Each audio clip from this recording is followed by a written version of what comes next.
Lesson बताइए 4 का 4 ही पढ़ रहे हैं। इसका पार्ट 11 को पढ़ा दिए, 11 को धीरे धीरे बोलेंगे, थोड़ा सा ध्यान सुनिएगा। आसपास में लोग हैं, जोर से बोलने में ठीक नहीं लगता है, आप भी समझ रहे हैं, बेइज्जत होता है। यहाँ पर देखिए, तो पार्ट 11 तक हम आपको बता चुके हैं। टेस्ट ट्यूब बेबी और की ये सब बात बता दिए हैं कि वंश दंपति कैसे संतान को जनरेट कर सकता है। आज आगे यहाँ पर देखिएगा, आज अपना पढ़ेंगे क्या, यौन संचारित रोग। फिर से बोलिए तो कौन सी बोले हैं, यौन संचारित रोग। यौन संचारित रोग क्या होता है यहाँ पर देखते जाएगा। हमें लिखते हैं पहले यौन, ऊपर बाद की बोले हैं बताइए संचारित, उसके बाद कौन सी बताइए रोग। अपना पढ़ेंगे यौन संचारित, उसके बाद बताइए रोग। थोड़ा सा धीरे धीरे बोलेंगे, ध्यान रखें। यौन संचारित रोग को बोलते हैं सेक्सुअल ट्रांसमिटेड डिजीज, STD। फिर से बोलिए STD। STD कौन है, STD जो होता है sexual transmitted disease, sexual transmitted, TRANS transmitted. उसके बाद कौन सी बताइए disease, DISEASE, sexual transmitted disease. अब इसको कहते क्या है देखिएगा जल्दी से। तो सबसे पहले STD किसको बोलते हैं, वैसे रोग। रोग रोग रोग माने जो बताइए शरीर को कमजोर या क्षति पहुंचाता है। तो बताइए वैसे रोग जो सेक्स के माध्यम से एक व्यक्ति से दूसरे व्यक्ति में ट्रांसफर होता है, उसको बोलते हैं STD, यानी कि यौन संचारित रोग। एक बार फिर से बोलते हैं, वैसे रोग जो सेक्स के माध्यम से, संभोग के माध्यम से, मैथुन के माध्यम से, डैश के माध्यम से एक व्यक्ति से दूसरे व्यक्ति में पहुंचता है या फैलता है, उसको बोलते हैं कौन सी बताइए STD, यानी कि सेक्सुअल ट्रांसमिटेड डिजीज। एक बार हमें इसको लिख लेते हैं। तो बताइए कौन सी बोले हैं, वैसे रोग। वैसे रोग जो यौन संबंध, यौन ऊपर बताइए संबंध, या बताइए करे बोलते हैं कौन सी बताइए सेक्स, या बोलिए कौन सी बताइए मैथुन, या कौन सी बोल दीजिए बताइए संभोग के माध्यम से। फिर उसके बाद कौन सी बताइए माध्यम से, थोड़ा सा मार्कर ठीक नहीं लग रहा है, से एक व्यक्ति से दूसरे व्यक्ति में, दूसरे को बताइए व्यक्ति में स्थानांतरित होता है, यानी कि फैलता है, स्थानांतरित होता है या ट्रांसफर होता है। स्थानांतरित तनिक हिंदी ठीक लिख लेना अपने से, तनिक हमें यहाँ जल्दी में लिख रहे हैं। स्थानांतरित होता है, तब इस रोग को कौन सी बोलते हैं STD। तो ऐसे रोग को कौन सी बोलते हैं बताइए, यौन संचारित रोग कहते हैं। ऐसे रोग यौन संचारित रोग कहलाता है, यौन संचारित उसे बताइए रोग कहलाता है। आप इसको लिख लीजिएगा। तो बताइए यौन संचारित रोग किसको बोलते हैं, वैसे रोग जो एक व्यक्ति से दूसरे व्यक्ति में सेक्स के माध्यम से, संभोग के माध्यम से एक व्यक्ति से दूसरे व्यक्ति में पहुंचता है, उसको कौन सी बोलते हैं बताइए यौन संचारित रोग। आगे देखिएगा, यह रोग जो होता है, यह रोग अगर किसी व्यक्ति को हो गया है, यानी कि कोई व्यक्ति गया है 2-4 गो के साथ संबंध बनाया है बेश्या के साथ में, या बताइए जो कोई इसी धंधे में उतरा है कि उसको यौन संबंध के माध्यम से इनकम जनरेट करना है, पैसा कमाना है, जो भी करना है, तो उसमें ये रोग होने की संभावना बहुत ज्यादा होता है। अभी पढ़ेंगे एक से कारण उपाय सब कुछ पढ़ेंगे। तो ये जो होता है, ये रोग होता है, बताइए बहुत कम लक्षण जनरेट करता है, यानी कि एक बार फिर से बोलिए, जब यह होता है, जब यह बताइए होता है तो लंबे समय तक, लंबे को बताइए समय तक लक्षण जनरेट नहीं करता है, लक्षण उत्पन्न नहीं करता है, और करता भी है तो बहुत कम। अगर करता भी है तो बहुत कम, बहुत ऊपर बताइए कम, यानी कि लक्षण नहीं के बराबर उत्पन्न करता है। लेकिन जब यह लक्षण, जब यह कौन सी बताइए लक्षण उत्पन्न करने लगता है, तब तक में ये रोग बढ़ करके बहुत बड़ हो जाता है। लक्षण उत्पन्न करने लगता है, करने लगता है, तब तक यह क्या हो जाता है, तब तक यह बड़ा रोग हो जाता है, हो जाता है। एक मतलब कि रोग विस्तृत हो जाता है, विस्तार हो जाता है। अब इलाज में ज्यादा खर्चा होगा, जबकि पहले करवा लेता तो इलाज में बहुत कम में मैनेज हो जाता। तो यानी कि प्रारंभ में ये लक्षण कम जनरेट करता है, धीरे धीरे ये रोग कुछ हो जाता है बड़ा, और बड़ा हो जाता है तो फिर एक इलाज बताइए लेट से होता है, महंगा होता है, जल्दी ठीक भी होता नहीं है। कुछ कुछ तो ऐसा रोग है एसटीडी कि जो आजीवन कभी ठीक ही नहीं होता है। आजीवन ठीक नहीं होने का मतलब कि एक बार हो गया तो हो गया, यानी कि अब जब तक तो नहीं मरेगा तब तक कि छूटने वाला बात नहीं है। यानी कि दवाई से अपना क्या कर सकते हैं, केवल मृत्यु को टाल सकते हैं, लेकिन एक जड़ से खत्म नहीं कर सकते। यानी कि जैसे मान लेते हैं एड्स हुआ है तो एड्स के वृद्धि को रोक सकते हैं, लेकिन एड्स को खत्म नहीं कर सकते। वैसे ही होता है हेपेटाइटिस बी, जेनाइटल हर्पिस, ये सब रोग कभी ठीक होता नहीं है। अब बताओ, जब बता दो लक्षण जनरेट करता है, जब हो गया तो लक्षण जनरेट करता है बहुत कम, और जब लक्षण ज्यादा जनरेट करने लगता है तब तक ये रोग कौन हो जाता है, बड़ा। तो अपने बताइए, ये बताइए लक्षण जब जनरेट हो रहा था उस टाइम व्यक्ति ध्यान दिया नहीं, उसको कुछ कुछ दाद खाद खुजली जलन अंग पर किक्की जनरेट हो रहा था, इनको लग रहा था कि कुछ कुछ हुआ है, लेकिन किसी को बता नहीं रहा है कि कुछ कुछ हुआ है। क्यों नहीं बता रहा है? क्योंकि अगर किसी को बता देगा तो इनको भी डर लगता है कि पता नहीं वो हमारे बारे में क्या सोचेगा। और सच में ऐसा बात है कि अगर किसी को गुप्त रोग हुआ है और ये जाकर के किसी को बताया है कि हमरा ऐसा ऐसा बात है, तो वो मजाक उड़ाना कुछ कर देता है शुरू। अगला जो एसटीडी यानी यौन संचारित रोग को, इसको रतीज रोग भी बोलते हैं। कौन सी बोलते हैं बताइए? रतीज। उसके बाद बताइए रोग। फिर से, यौन संचारित रोग को रतीज रोग भी कहते हैं। दूसरा क्या कहते हैं इसको बताओ? जनन मार्ग संक्रमण। जनन, उसके बताइए मार्ग संक्रमण कहते हैं। फिर से बोलिए, जनन मार्ग संक्रमण। तो यौन संचारित रोग को जनन मार्ग संक्रमण के नाम से भी जाना जाता है। और इसको क्या कहते हैं? अंतरराष्ट्रीय रोग। अंतरराष्ट्रीय, और बात कौन सी बोलते हैं? रोग। पहले इसे गुप्त रोग भी कहा जाता था। कौन रोग कहा जाता था बताइए? गुप्त। और बात बताइए रोग, यानी कि जो छिपा करके रखता है, किसी को बताना नहीं चाहता है। एक बार फिर से, यौन संचारित रोग किसको बोलते हैं? जो सेक्स के माध्यम से एक व्यक्ति से दूसरे व्यक्ति में पहुंचता है, उसको बोलते हैं यौन संचारित रोग। यह जब होता है तो शुरू में यह लक्षण उत्पन्न करता है, लेकिन नहीं के बराबर, लेकिन जब करने लगता है तब तक यह रोग कौन हो जाता है? बड़ा। तब तक ये बताइए गंभीर हो जाता है, इलाज करना मुश्किल होता है और जल्दी ठीक भी होता नहीं है। और बहुत सारा यौन संचारित रोग है जो कभी ठीक होता नहीं है, आगे पढ़ेंगे उसको। इसको किस रोग से जाना जाता है और बताइए? रतीज रोग के नाम से भी जाना जाता है। दूसरा, जनन मार्ग संक्रमण के भी नाम से जाना जाता है। तीसरा बताइए अंतरराष्ट्रीय रोग के भी नाम से भी जाना जाता है। और चौथा बता दीजिए, पहले इसको गुप्त रोग के नाम से भी जाना जाता था। इतना बात समझ में आ गया? पारा और पारियों। आगे आ जाओ, एक एसटीडी उदाहरण बता दो, दो चार गो। जैसे यौन संचारित रोग उदाहरण क्या हो सकता है? हमें उदाहरण लिख लेते हैं, जैसे syphilis, gonorrhoea, AIDS, hepatitis B, dash dash इत्यादि। अपना 5-6 रोग पढ़ेंगे अभी। यहाँ पर देख, तो पहले लिख लेते हैं अपना कौन सी बताओ? गनेरिया। दूसरा बता दो हेपेटाइटिस बी, हेपेटाइटिस बता दो बी। और कौन सी लिख लो? एड्स। और बता दो सिफिलिस। कौन सी लिख लो? बता दो सिफिलिस। अगला बता दो genital herpes, dash dash dash etc. कौन सी लिख लो? बताओ ईटीसी। ईटीसी माने एटसेट्रा, यानी कि इत्यादि। तो इतना बात आपको समझ में आ जाना चाहिए। अब हम पढ़ते हैं एक एक करके जनन से संबंधित रोग, यानी कि यौन संचारित रोग, गनेरिया, हेपेटाइटिस बी, इस सब के बारे में क्या करते हैं? पढ़ते हैं। इसको मिटाते हैं, यहाँ पर देखते जाएगा। तो पहले अपना क्या पढ़ते हैं बताइए? तो एक बार ये बात समझ में आ जाना चाहिए आपको। अब यूं नहीं समझ में तो तब तोहर इलाज तेजा जी के पास भी नहीं है, तो अपने से इलाज कर, तोहर की तोहर दिमाग काम नहीं कर रहा है। बुक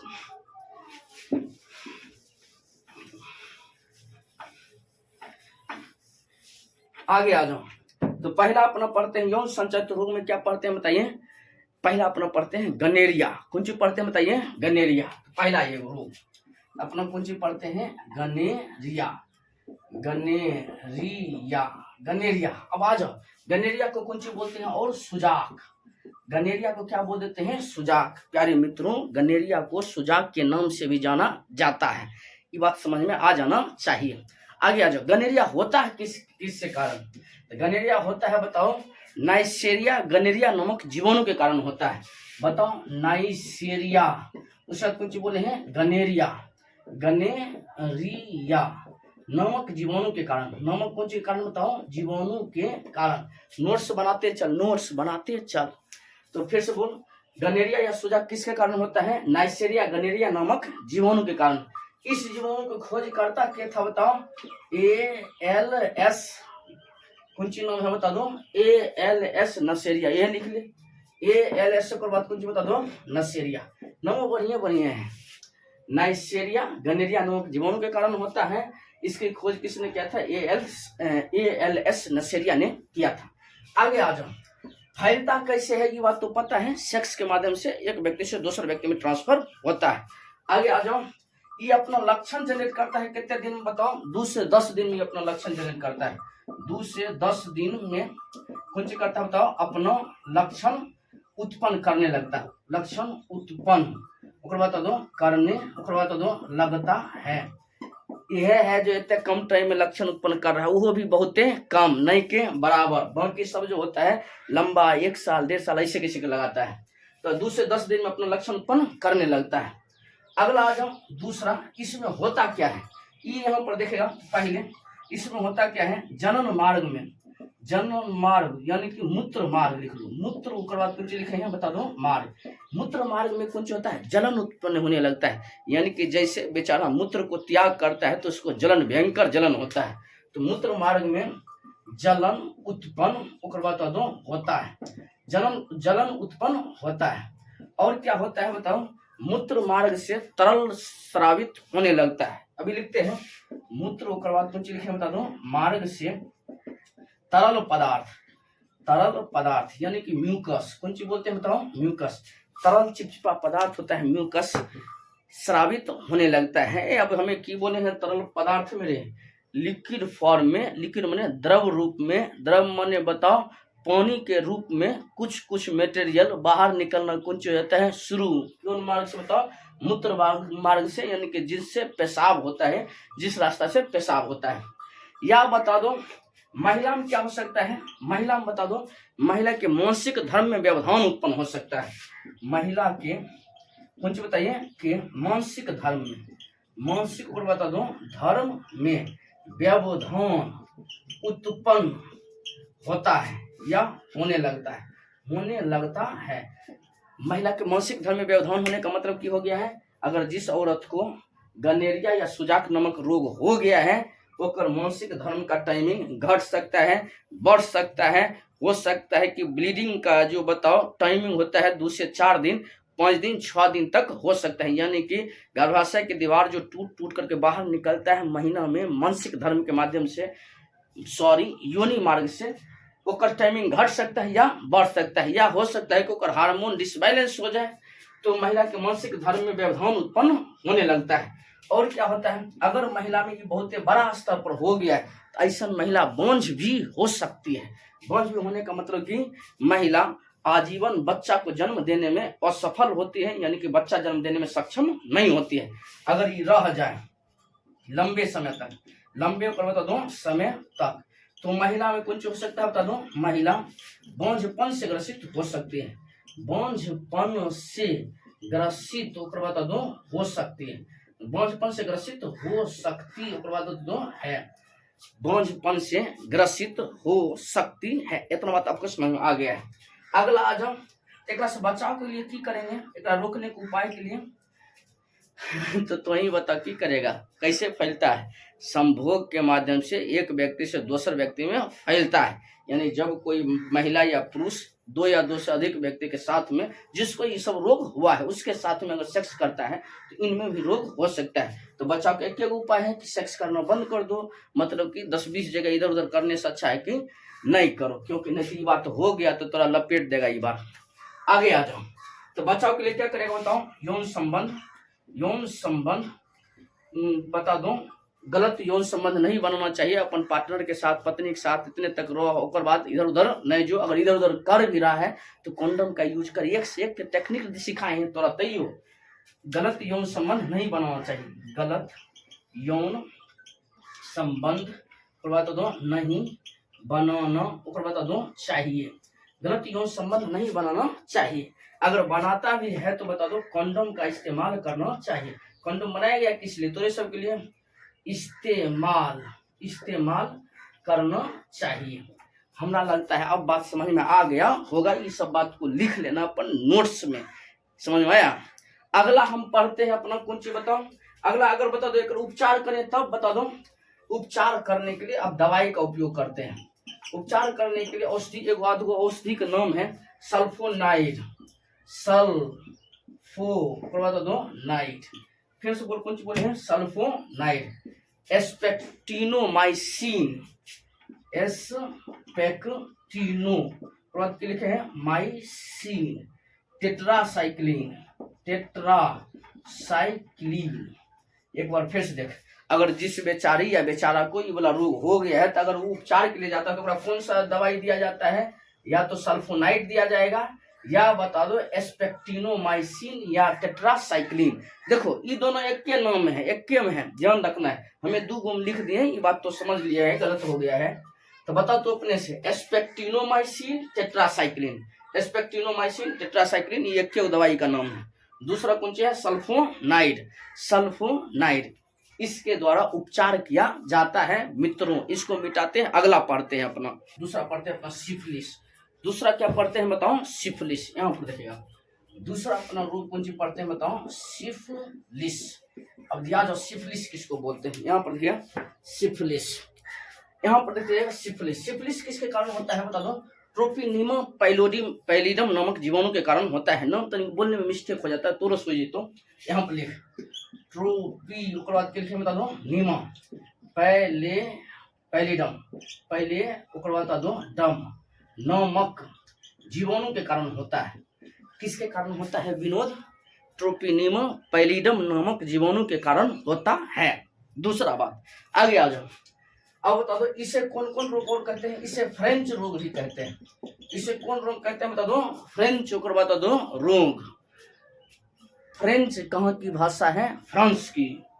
दूसरा बता दो इसे फ्रेंच पॉक्स भी कहते हैं, फ्रेंच बता दो पॉक्स। फ्रेंच कौन सी बोलते हैं, पॉक्स।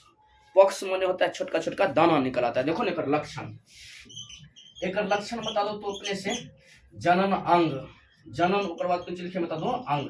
जैसे बता दो जनन अंग, तो पता है देयर आर 2 टाइप्स ऑफ जनन अंग। पहला नर का यानी कि शीशन, दूसरा बता दो मादा का यानी कि योनि। तो शीशन पर और योनि के बगल में। फिर से शीशन पर, शीशन माने समझता है पेनिस, एक कौन सी बोल देते हैं बताओ, पेनिस। पेनिस नहीं समझ में आ रहा है, एक कौन सी बोल देते हैं बताओ, पेनिस। एक बोलते हैं टेस्टिस, ये बड़ा का। तो अपने बताओ शीशन, शीशन पर कौन सी निकल आता है, दाना। दाना माने छोटा छोटा दाना निकल आता है, पिंपल्स टाइप का। योनि पर भी कौन सी निकल आता है बता दो, दाना। शीशन पर भी दाना निकल आता है, योनि पर भी दाना निकल आता है। दूसरा बता दो तो अपने से ये है, कौन सी बताइए, लक्षण। तो सिफिलिस किसके कारण होता है, ट्रोपिनिमा पैलिडम नामक जीवाणु के कारण। और इसे कौन रोग बोलते हैं, फ्रेंच रोग भी कहते हैं या फ्रेंच पॉक्स भी कहते हैं। लक्षण बता दो, जनन अंग यानी कि शीशन पर कुछ निकल आता है दाना, और बता दो तो अपने से योनि पर भी कुछ निकल आता है, दाना निकल आता है। दाना माने छोटा छोटा पिंपल्स निकल आता है। ये फैलता कैसे है बता दो तो अपने से, फैलता है वैसे ही है जैसे सब फैलता है। यौन संचारित रोग है तो सेक्स के माध्यम से एक व्यक्ति से दूसरे व्यक्ति में पहुंचता है। हर बार तोरा हमें ये सब बात कैसे बताएं। दूसरा बता बचाव, बचाव क्या है, वैसे ही है जब 2 या 2 से अधिक व्यक्ति के साथ संभोग करा था उस टाइम तोरा मजा आ रहा था, जब हो गया था तो अब तोरा दिक्कत हो रहा है। एक मतलब कि बचाव एक है कि इधर उधर नहीं करना है, मतलब कि जो भी करना है सेफ्टी में रहकर करना है, दवाई यूज करके करना है, कंडोम यूज करके करना है, जो तुम्हारा दिल करे वह यूज करके कर, नहीं तो सब होता तो फिर ठीक नहीं होता। अगला अपना पढ़ते हैं, इतने बातें हैं एकरा में बहुत ज्यादा बात नहीं, इसमें बहुत ज्यादा बात नहीं है। अगला अपना पढ़ते हैं क्या, जनन मस्सा। अगला पढ़ते हैं कुछ बताओ, जनन ऊपर बाद बता दो मस्सा, जनन मस्सा। आगे यहाँ पर देखेगा अगला तीसरा रोग कौन से बताओ, जनन ऊपर बाद के लिखे बता दो मस्सा, जनन मस्सा। मस्सा मैंने तो समझता है, मस्सा किसको अब बोले रे, मस्सा भी होता है दाना टाइप, अइला के टाइप। अइला तो समझता होगा, पता नहीं, अइला नहीं समझता है तो यहाँ पर देख, तो छोटा छोटा कौन सी बता दो, ये भी दाना होता है लेकिन दाना से तनिको बड़ होता है, डार्क होता है, ब्लैक कलर से होता है, पता नहीं। तो यहाँ पर देख एक फोटो लगा, ऊपर में लगा देंगे, ठीक ना, तो देख लेना फोटो में। तो बताओ पहले जन्म मस्सा किसके कारण होता है, ह्यूमन पेपिलोमा वायरस। फिर से बोल किसके कारण, ह्यूमन पेपिलोमा वायरस। महिला के गिरवा में यानी कि योनि के भीतर जो कैंसर होता है किसके कारण होता है, ह्यूमन पेपिलोमा वायरस। ह्यूमन ऊपर बता दो पेपिलोमा और बाद की लिखे हैं वायरस। फिर से ह्यूमन पेपिलोमा वायरस के कारण की होता है जनन मस्सा। फिर से ह्यूमन पेपिलोमा वायरस के कारण कौन सा होता है जनन मस्सा। और इसी के कारण महिला में कौन कैंसर होता है गिरवा कैंसर। महिला में गिरवा कैंसर किसके कारण होता है ह्यूमन पेपिलोमा वायरस के कारण। इस तरह कैंसर वाला चैप्टर में पढ़ाएंगे लेसन 8। अगला आ जाओ एक लक्षण बता दो तो अपने से एक लक्षण कौन से है बता दो गुदा। अभी बताते हैं क्या होता है लिंग कौन सी लिखे बता दो लिंग ओकर बाद बता दो योनि ओकर बाद बता दो शीशन कौन सी लिखे बता दो शीशन। इस सब पर लिंगे मने होता है बताओ पुरुष होता है तो क्या बोल देते हैं पुरुष होता है तो कौन सी बोलते हैं लिंग में शीशन। महिला होता है तो कौन सी बोल देते हैं योनि। यहाँ पर देख एक पर कौन सी निकल आता है मस्सा निकल आता है मस्सा निकल ओकर बाद बता दो आता है। मस्सा निकल आता है मतलब कौन सी होता है बहुत बड़ा बड़ा दाना निकल आता है बहुत बड़ा बड़ा कौन सी निकल आता है दाना। एक फोटो तो देख लेना यहाँ पर लगाएंगे मस्सा निकल आता है। और क्या होता है बताओ तो अपने से अगर एक बता दो मस्सा ये सब बढ़ते रह गया अगर बढ़ते रह गया तो ये व्यक्ति में कैंसर उत्पन्न करता है। व्यक्ति में कौन सी उत्पन्न करता है बता दो व्यक्ति में कैंसर उत्पन्न बता दो करता है।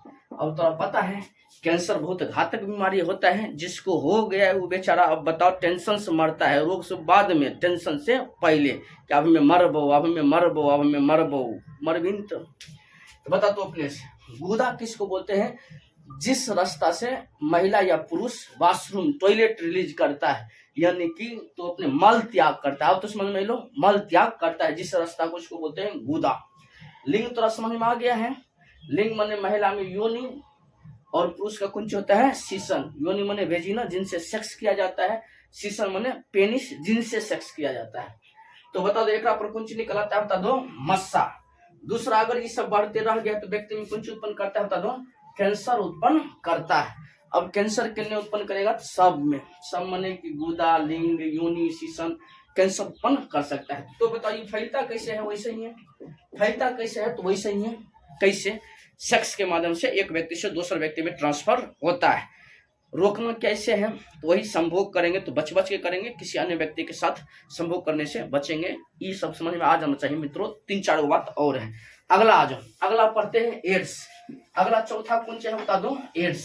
एड्स को विस्तार में अपना पढ़ेंगे लेसन 8 में। अभी यहाँ पर थोड़ा ऐसे करके दिखा देते हैं एड्स क्योंकि यहाँ पर ऐसा ही है। अगला बता दो कौन सा है बता दो एड्स। पूरा नाम पूछेगा लेसन 8 में। एड्स किसके कारण होता है HIV विषाणु के कारण। HIV ऊपर बाद कुछ लिखे बता दो विषाणु। HIV में VM विषाणु लगा हुआ है तब पर भी विषाणु लिख लेते हैं।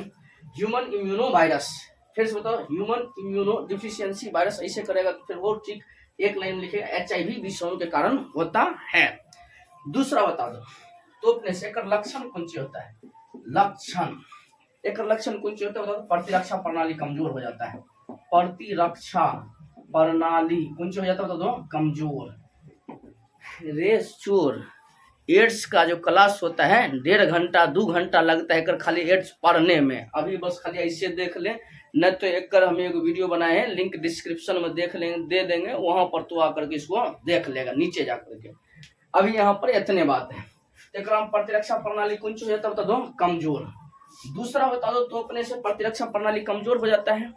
और बता दो क्या होता है अगर कोई भी रोग हो गया कोई भी कौन सा हो गया बता दो रोग वह लंबे समय तक बना रहेगा। लंबे समय तक कौन सा रहेगा बता दो बना रहेगा। अब पहले प्रतिरक्षा प्रणाली कमजोर का मतलब क्या हो गया है यानी कि रोग के सह सकने की क्षमता। ऐसे समझ जैसे मान लेते हैं कि तोरा बुखार हुआ है तोरा कौन सा हुआ है बता दो बुखार। अगर तो बताओ तनिक बुखार हुआ तो जाकर के टेबलेट लेना शुरू कर दिया अब हम रह नहीं पाएंगे अब हमें मर जाएंगे हमारा ये हो जाएगा हमारा वो जाएगा तुरंत हमारा डॉक्टर पास लेके चल यानी कि तुम्हारी प्रतिरक्षा प्रणाली अभी कमजोर है थोड़ा लग रहा है कि ठीक नहीं हो रहा है। वही अगर किसी व्यक्ति को मान लेते हैं बुखार लगा और वो बोलेगा ये बताओ 100 डिग्री सेंटीग्रेड बुखार 100 डिग्री का एकरा हमें रग से दबा देंगे इतना बुखार हमारे कुछ नहीं करेगा तैयो यहाँ लाठी लेगा चल जाएगा धीरा एकदम तुरंत घास लेकर के आ जाएगा और बाद सोएगा कि वो बुखार लगल रहो। एक मतलब प्रतिरक्षा प्रणाली कुछ है मजबूत। ये बात समझ में आया। तो प्रतिरक्षा प्रणाली कमजोर मतलब रोग सहन करने की क्षमता। प्रतिरक्षा प्रणाली मजबूत मतलब की होता है बताओ प्रतिरक्षा प्रणाली मजबूत का मतलब कि रोग को लंबे समय तक झेल सकता है। ये बात समझ में आ गया है।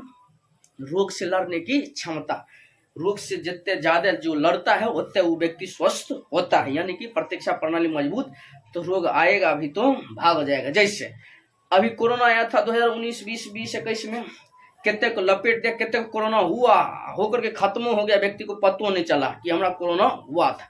एक मतलब प्रतिरक्षा प्रणाली कौन सी था, मजबूत। अगर जेकर प्रतिरक्षा प्रणाली कमजोर हो गया तो रोग से लड़ने की क्षमता घट गया है, अब ओकरा कोई भी रोग होगा तो लंबे समय तक बना रहेगा। यानी कि अगर मान लेते हैं बुखार हमरा लगा है, ये 3-4 दिन में ठीक हो जाएगा, 5 दिन में अपने से। अगर हमारी प्रतिरक्षा प्रणाली कमजोर थी 10 दिन, 15 दिन, 20 दिन भी लगा देगा, पारा लगा देगा, तो लंबे समय तक बना रहता है। और क्या हो सकता है बता दो, कमजोरी, दूसरा बता दो थकान, और बता दो तो अपने से सिर दर्द, और बाद बता दो माथा दर्द, सिर माथा एक हो गया, पेट दर्द, पेट दर्द भी लिखेगा। ये सब लक्षण होता है, ये आगे पढ़ेगा तो विस्तार से। अब बताइए फैलता कैसे है, फैलता कैसे है, यौन संचारित रोग है, तो यौन संबंध के माध्यम से एक व्यक्ति से दूसरे व्यक्ति में फैलता है, तो सीधे यौन संबंध के माध्यम से, संबंध के ऊपर बता दो माध्यम से एक व्यक्ति से दूसरे व्यक्ति में क्या करता है, फैलता है। अगर मान लेते हैं हमारा एड्स है, एड्स हुआ है, तो अगर हम ब्लड लेकर के किसी व्यक्ति को ब्लड चढ़ा देंगे तो उसमें भी क्या हो जाएगा, एड्स। बता दो असुरक्षित रक्त आधान से, यानी कि HIV पॉजिटिव व्यक्ति के रक्त बता दो लेने से, जिस व्यक्ति को HIV पॉजिटिव यानी कि HIV था, तो यो डॉक्टर पता नहीं जल्दी जल्दी में चेक किया और चढ़वा दिया, तब पर भी एड्स हो सकता है।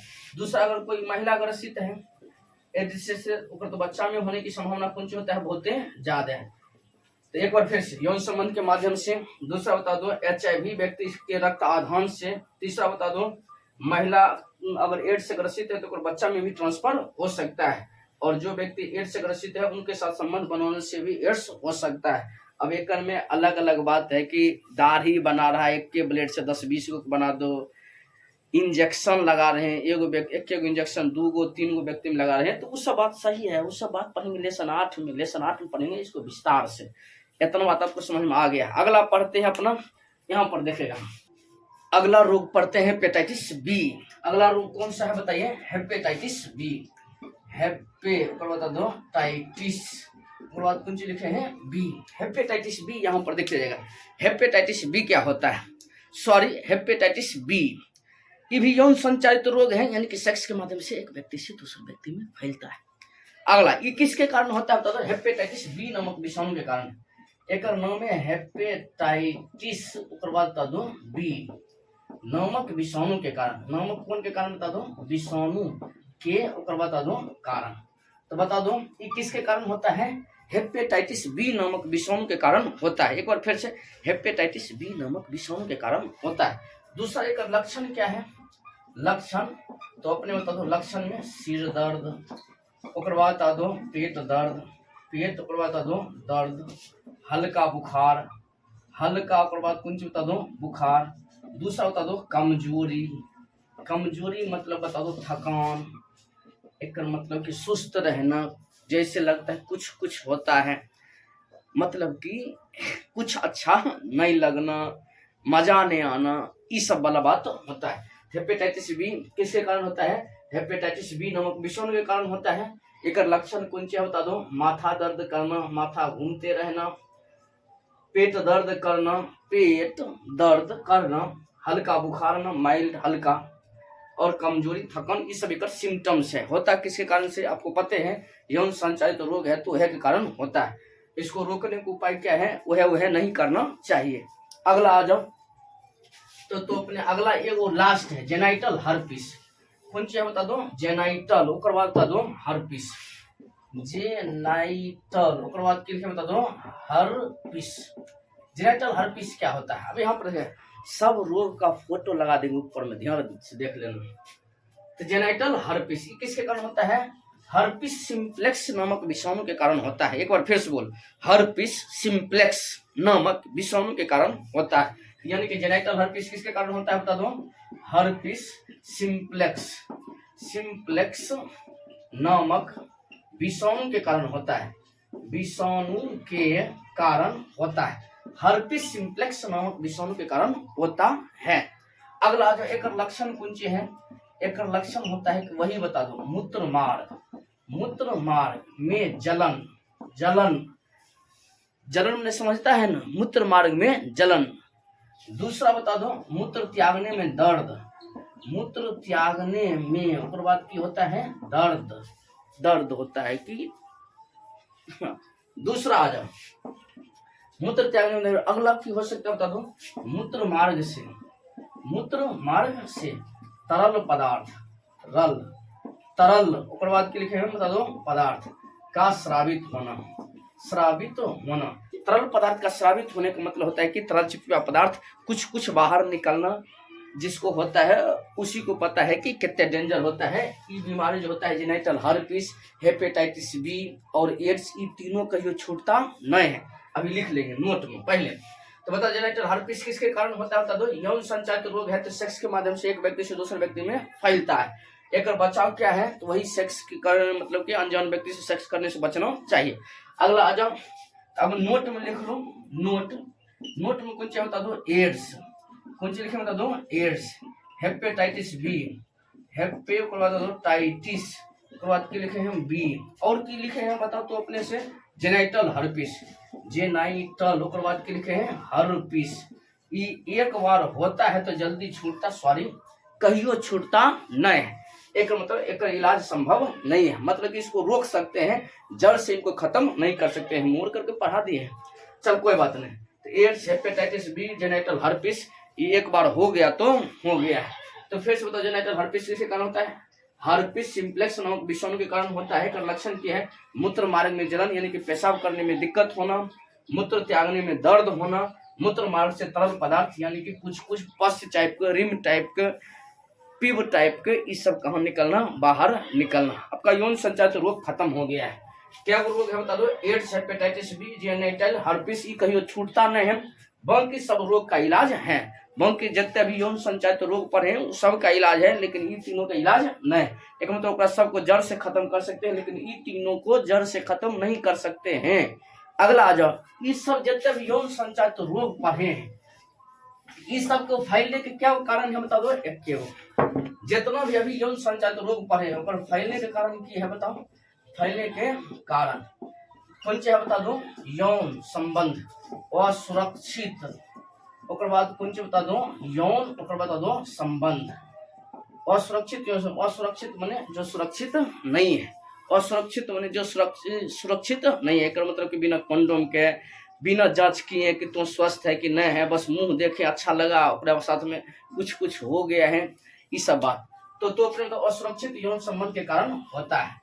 इस सबसे ज्यादा देखा जाता है यौन संचारित रोग किस में, 15 से 24 वर्ष के युवा और युवती में, वर्ष के कौन सी बता दो, युवा और बता दो युवती, युवा और युवती में समझ रहा है, 15 से 24 वर्ष के बीच में जो लड़का और लड़की होती है उसमें ये सबसे ज्यादा देखा जाता है। कौन सी देखा जाता है, एड्स, गनेरिया, सिफिलिस की सब। तो बता दो, इसी में तो सभी आता है, इसी वर्ग समूह में, इसी आयु में आप भी आते हैं, आप भी कौन सी करते हैं बता दो, आते हैं। आपको तो जागरूक होना चाहिए, आपको कौन सी होना चाहिए बता दो, जागरूक होना चाहिए, आपको कौन सी होना चाहिए बता दो, जागरूक होना चाहिए। और हमें इत्यादि से आपको जागरूक ही कर रहे हैं, रोज तो आपको जागरूक करिए रहे हैं, जागरूक होना और बता दो चाहिए। अब आपको जागरूक हमें कर दिए हैं, तो एक बार और जागरूक करते हैं कि एक बता दो, इस सभी एसटीडी से बचने के उपाय, बचने के कुछ लिखे हैं बता दो उपाय, एसटीडी से बचने के कुछ है बताओ उपाय। पहला उपाय, किसी अज्ञान व्यक्ति के साथ, अस्वस्थ व्यक्ति के साथ, रोग से ग्रसित व्यक्ति के साथ, जरा अपना नहीं जानते हैं ओकरा साथ यौन संबंध नहीं बनाना चाहिए। एक बार फिर से बोलिए, पढ़ा, किसी अनजान व्यक्ति के साथ, किसी अस्वस्थ व्यक्ति के साथ, या कोई व्यक्ति रोग से ग्रसित है उस व्यक्ति के साथ, कैसनो रोग से ग्रसित है तो तेल ले जो किसी बता दो व्यक्ति के साथ संबंध नहीं बनाना चाहिए। बता दो, किसी अनजान व्यक्ति के साथ, अनजान व्यक्ति के बता दो साथ डैश डैश नहीं करना चाहिए, नहीं करना और बता दो चाहिए। बस समझ में आ गया है। डैश डैश में अपने से भर लेना, संभोग, सेक्स, जो भी समझना है। अगर बता दो दो या अधिक, दो या कुछ बता दो अधिक व्यक्ति के साथ डैश डैश डैश नहीं करना चाहिए। डैश डैश में समझ रहा है। अगला आ जाओ तो अपने से, जो व्यक्ति किसी रोग से ग्रसित है उनके साथ नहीं करना चाहिए। रोग ग्रस्त व्यक्ति के साथ डैश डैश डैश नहीं करना चाहिए। ऐसे समझ, अगर लड़का है तो रोगग्रस्त लड़का के साथ, या लड़का है तो रोगग्रस्त लड़की के साथ डैश डैश डैश नहीं करेगा। अगला आ जाओ, दूसरा कौन सी है बता दो तो अपने से। अगर मान लेते हैं तोहर दिमाग खराब है, तोरा दिमाग में कुत्ता डैश कर दिया है, तो कर लो, लेकिन सेफ्टी का यूज करना, कंडोम का यूज करना चाहिए। कंडोम का कौन करना चाहिए बता दो, उपयोग करना बता दो चाहिए। दिखाई दे रहा है इधर है, कंडोम का उपयोग करना चाहिए, कंडोम का उपयोग करना चाहिए, दिखाई दे रहा है, तो कंडोम का उपयोग करना चाहिए। अगला आ जाओ तो अपने से, मान लेते हैं कि रोगग्रस्त व्यक्ति था, तोरा दिमाग काम नहीं किया है, तोरा लग गया है कि नहीं मौका मिला है निपटा दो, तो निपटाओ। तो किसके कारण बता दो, सॉरी किसको यूज करो बता दो, कंडोम का यूज करना चाहिए। और गलती से तो कंडोम का यूज किया तैयो तोरा कुछ हो गया, यानी कि लक्षण जनरेट होने लगा कि लगे छो तोरा एड्स होलो, या गनेरिया हुआ, या सिफिलिस हुआ, तो तुम्हें तुरंत यानी कि लक्षण हल्का सा भी या बता दो आशंका होने पर, आशंका का मतलब कि थोड़ा लग रहा है कि वह के कारण डैश डैश हो गया है, तो आशंका होने के बता दो कारण किसी योग्य डॉक्टर से मिलना चाहिए। किसी कौन चीज लिखे बता दो, योग्य डॉक्टर से मिलना बता दो चाहिए। किसी योग्य डॉक्टर से कौन चीज करना चाहिए बता दो, मिलना चाहिए। और डॉक्टर से मिला और डॉक्टर को बताया कि इतने दिन पहले हमें कुछ किए थे, कुछ के कारण हमारा कुछ हो रहा है। तब डॉक्टर बताएगा कि आपको कुछ के कारण ही कुछ हुआ है। तब अगर पता चल गया कि सच में उसी के कारण हुआ है, तब पूरा इलाज करना चाहिए, अगर डॉक्टर बोलेगा तो 6 महीना दवाई चलेगा, 6 महीना दवाई लो, 5 महीना चलेगा 5 महीना लो, 4 महीना चलेगा 4 महीना लो, यानी कि पूरा इलाज करना चाहिए। पूरा इलाज करेगा तो स्वस्थ रहेगा, नहीं इलाज करेगा तो रोग धीरे धीरे बढ़ते जाएगा। ये सब करने में मजा आ रहा था, इलाज करवाने में थोड़ा मजा नहीं आ रहा है। चल कोई बात नहीं। तो ये हो गया यौन संचारित रोग खत्म। ये चैप्टर तो खत्म हो गया है। अब अपना पढ़ देंगे एक अभ्यास प्रश्न यानी कि 1 से लेकर के जितना तक है, हमरा लगता है 12 क्वेश्चन है, 1 से लेकर के 12 तक क्वेश्चन, उस सब के बारे में अपना एक करके डिस्कस करेंगे। तो एक करके डिस्कस करते हैं उस सब को, इसको मिटाते हैं। उस सब पढ़ेंगे अगला पार्ट में, जाने दो, उस सब को पढ़ेंगे अगला पार्ट में।